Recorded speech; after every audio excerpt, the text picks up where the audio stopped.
Alors, dans cette vidéo, on va voir la définition de la fonction logarithme, plus exactement du logarithme népérien d'un réel x. Et puis on va voir quelques propriétés simples. Alors, tout part de la fonction exponentielle. Donc ici, on a représenté la courbe de la fonction exponentielle. Ici, on verra, ça va nous servir, c'est la droite d'équation y égale x. Alors, on prend x sur l'axe OY et on détermine l'antécédent de x par la fonction exponentielle. Alors, comme la fonction exponentielle est strictement positive, il faut que x soit positif. Comme la fonction est strictement croissante, si x est positive, on aura un seul antécédent. Donc un antécédent, c'est simplement un nombre dont l'exponentielle vaut x. Alors, ce nombre, c'est ce qu'on va appeler log de x. Cet antécédent, c'est log de x. Donc la fonction log de x est définie sur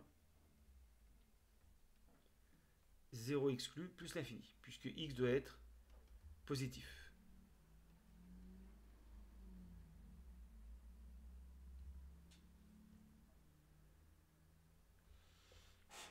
Voilà comment on définit le log népérien de x. Alors, si on veut tracer la courbe du log, on va admettre que c'est une fonction continue et dérivable sur son ensemble de définitions. Il faut placer le point M' de coordonnées x log de x, mais cette fois-ci, il faut mettre x sur l'axe des abscisses. Alors que le point M, lui, a pour coordonnées log de x, x. Le fait d'échanger les coordonnées, ça fait que M' est l'image de M par la symétrie d'axe la droite d'équation y égale x. Donc ici, on a une symétrie entre M et M'. M et M' sont symétriques par rapport à la droite d'équation y égale x. Ce qui fait que la courbe du log va être symétrique par rapport à la courbe de la fonction exponentielle par rapport à la droite d'équation y égale x. Alors on va voir ça avec GeoGebra. Alors là on a donc la courbe en rouge qui est la courbe de la fonction exponentielle. J'ai placé x sur l'axe des ordonnées. Je cherche l'antécédent de x par la courbe rouge, par la fonction exponentielle. Donc j'ai ici log de x. Et bien sûr, j'ai placé le point M' ici de coordonnées x log de x. Donc si je fais varier x, ça fait varier le point M' sur la courbe du log. Alors par exemple, on sait que exponentielle de 0 c'est 1. Quand x vaut 1, log de x vaut donc 0. Log de 1 égale 0.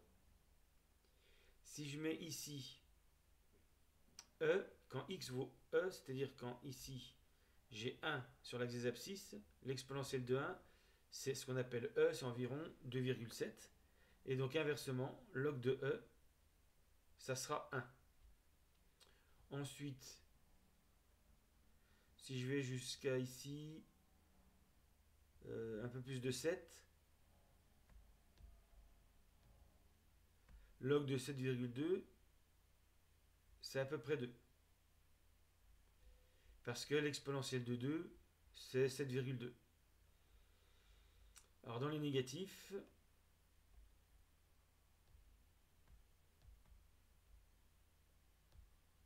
voilà, par exemple, x doit être positif, mais le log de x peut être négatif. Par exemple, si je prends x égale 0,5, ici, j'ai log de x qui vaut environ moins 0,7. Voilà. Mais quand x tend vers 0 plus, le log de x va tendre sans doute vers moins l'infini. Donc voilà comment on définit le log. Le log de 4, c'est 1,3. Log de 5, c'est 1,6, 1,7. Log de 6, 1,8 ou 9, etc.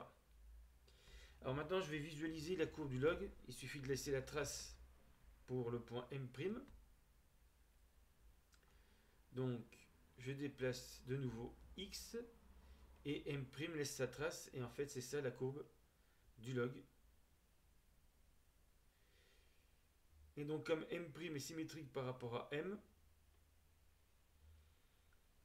la courbe du log est symétrique par rapport à la courbe de l'exponentielle d'axe la droite d'équation y égale x. Alors si on veut mieux visualiser, on va ôter la trace. Voilà. Et puis on va essayer de faire un lieu de point. Ça doit être ici. Donc point dont il dépend et point du lieu. Donc je clique sur M' et sur X. Et toute la courbe s'affiche. Il suffit maintenant de déplacer X et on s'aperçoit que M' reste sur cette courbe. C'est la courbe du log, puisque M' a pour coordonnées x log de x et que la courbe d'une fonction, c'est l'ensemble des points de coordonnées x, f de x. Voilà. Donc ici, on a la courbe du log. On peut l'afficher en bleu.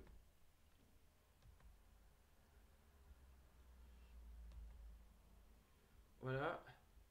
Et donc c'est simplement la courbe symétrique de la courbe de l'exponentielle par rapport à la droite d'équation y égale x. Alors, si on regarde un peu mieux, on s'aperçoit que c'est une courbe, une fonction qui sort sans doute concave. Elle est croissante sur 0 plus l'infini. Elle n'est définie que sur 0 plus l'infini, 0 exclu. On a une asymptote verticale ici, c'est l'axe des ordonnées, d'équation x égale 0. En 0 plus, log de x va tendre vers moins l'infini. Et en plus l'infini, log de x va tendre vers plus l'infini. Même si c'est beaucoup plus lentement que l'exponentielle. Donc voilà à peu près les caractéristiques du log. Là on revoit que log de 1 vaut 0. Ici, log de 1 vaut 0. Log de E, ici 2,7 vaut 1. Quand x est plus grand que 1, le log est positif. Quand x est entre 0 et 1, le log est négatif. Alors, on va revenir pour voir la courbe, pour voir ce qu'on appelle les propriétés élémentaires du log par rapport à l'exponentielle notamment. Alors, déjà, donc log de 1 ici, l'antécédent de 1 c'est 0. Donc on sait déjà que log de 1 vaut 0. Log de E est ici, antécédent, on trouve 1, log de E égale 1. Mais ça c'est parce que exponentielle de 0 égale 1 et exponentielle de 1 égale E. Ensuite,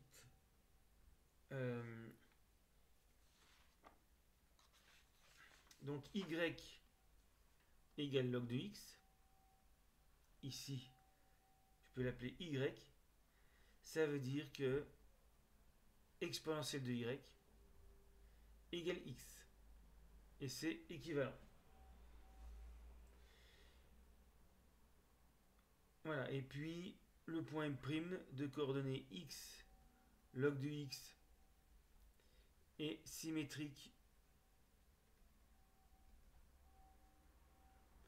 de m de coordonnées log de x par la droite par rapport à la droite D d'équation y égale x. Ce qui fait que la courbe du log, on vient de le voir, est symétrique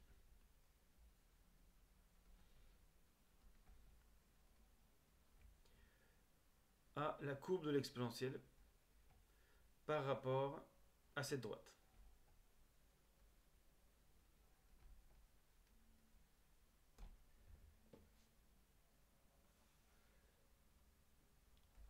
Alors, On a aussi d'autres propriétés qu'on va écrire maintenant. Pour tout réel x positif, donc exponentielle de log de x égale bien sûr x. On retrouve, si je prends log de x sur l'axe des abscisses, que je prends l'exponentielle, je remonte jusqu'à la courbe, bien sûr je retrouve x. Et puis pour tout réel x, positif ou négatif, log de exponentielle de x égale x. Donc si je prends ici x sur l'axe, au lieu de prendre log de x, je prends directement x. Je remonte jusqu'à la courbe de l'exponentielle. Ici j'ai exponentielle de x. L'unique antécédent de exponentielle de x, c'est x, mais l'antécédent de exponentielle de x, c'est ce qu'on appelle log de exponentielle de x. Et donc en faisant ça, on retrouve x. Voilà, donc c'est ce qu'on appelle une fonction réciproque. C'est comme avec x carré et racine de x. Donc ça, si x est positif, ça donne x, et puis ça donne ici également x. Les deux fonctions se neutralisent, si on veut. Donc quand on fait exponentielle de log de x, ça donne x. Log de exponentielle de x, ça donne x. Il y a une petite différence, c'est qu'ici, comme on a log de x, il faut que le x soit positif. Par contre ici, exponentielle de x est tout le temps positif. Et donc ça marchera tout le temps. Donc il faut faire attention, il y a une petite différence, même si les deux formules se ressemblent. C'est comme ici, x peut être quelconque dans la première formule. Par contre ici, x doit être positif. Alors par contre, si x est négatif, là, il faut mettre valeur absolue de x. Pour que ça marche tout le temps. Voilà. Alors on verra les propriétés algébriques dans une autre vidéo. Pour le moment, on va se contenter de ces premières propriétés.